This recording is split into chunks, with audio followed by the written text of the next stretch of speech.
ఏమండోయ్, ఆయుర్వేదం ప్రకారం చింత చిగురు తింటే మన శరీరానికి ఎన్ని లాభాలు తెలుసా అండి.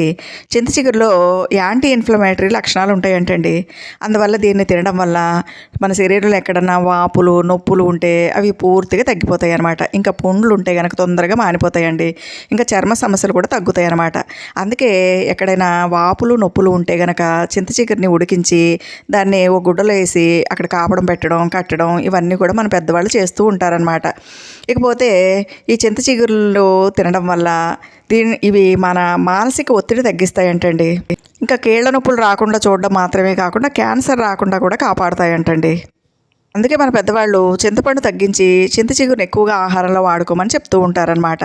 ఎందుకంటే ఈ చింత చిగురు మనకి సీజన్లో వచ్చినప్పుడు సులభంగా దొరుకుతుంది కాబట్టి ఫ్రెష్గా తెచ్చుకుని పప్పులో వేసుకున్న చింత చిగురు పచ్చడి చేసుకున్న ఈ ఆరోగ్య ప్రయోజనాలన్నీ మనం తప్పకుండా పొందొచ్చండి. ప్లీజ్